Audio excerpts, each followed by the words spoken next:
Okay, so trying to explain the semantic web and these sorts of applications is almost impossible in text. Best way of doing this to show you how context works is to simply do it and do a sidecast. So here we go. I'm interested in using this tool for analyzing the content which has been aggregated together in BloggingPortal. So let's just go to BloggingPortal. Great, this is why we need to reboot it. It's just falling apart at the seams. Fortunately, I've already actually did this last week when I've had a first look at it. So let me just grab that again. So what I've done here is I've fed the last 20 posts from that particular feed, and these are the best of. These are the posts which BloggingPortal editors identified as being standout posts, and it only grabbed the last 20 because in that RSS feed there were 20 items on that particular page. So let's have a look at those. ConTEXT will read that content and tag it, essentially. So here are the 20 posts. The thing is, BloggingPortal only grabs the first few lines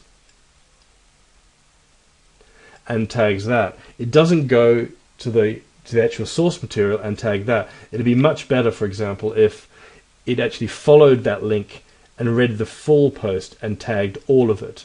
As it is, just based on these few lines, it knows that it's about the EU, it's about Britain, it's about the BBC. It didn't pick up that it's about the media, despite the fact that the word media even appears there.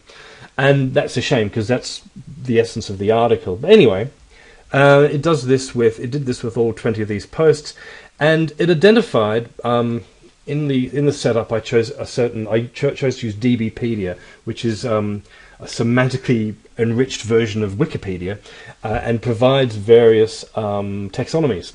So, for example, one of the taxonomies is people, and there were 8 of these 20 posts were identified as being about people. So I choose people here, and then it presents me with the actual entities within that taxonomy. And as you can see, 2 of the articles were about Neelie Kroes, Vice President of the European Commission. There was an article on Burle Monster, and there was an article, a blog post by Neelie Kroes herself about Uber. There it is. So very quickly I can drill down and find the particular posts of interest if I was interested in particular about Neelie Kroes. Deselect that, and it will deselect that as well. If I was to choose organisation and choose European Parliament, for example, here's the latest article about the European Parliament. Now that's only one thing. You may think, well, that's no big deal. I can go to 20 articles and pick out an article about the European Parliament.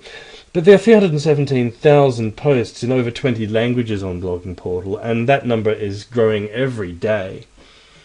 So if we could somehow hook up BloggingPortal and ConTEXT, and get ConTEXT to actually read the full post and categorize it, and then use this faceted search to enable people to find out what people are saying about the EU in the topic that interests them, across different languages, I think we would be able to do something quite interesting in terms of content discovery in the EU online public sphere.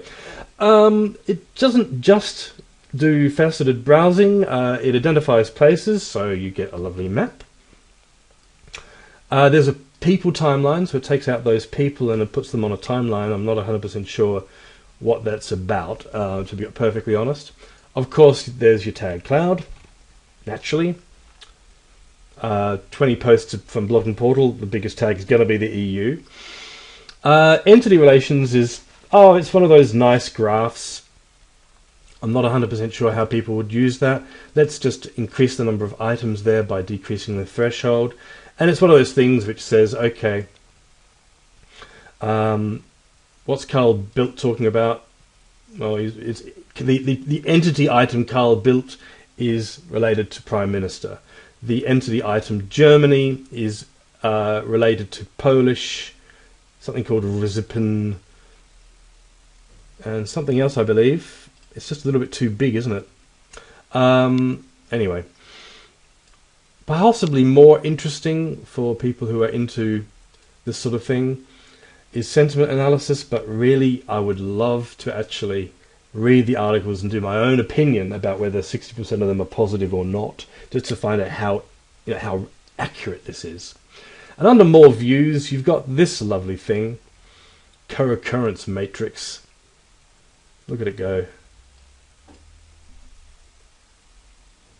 Now, as I mentioned in my blog post, there's absolutely no explanation of these terms, right?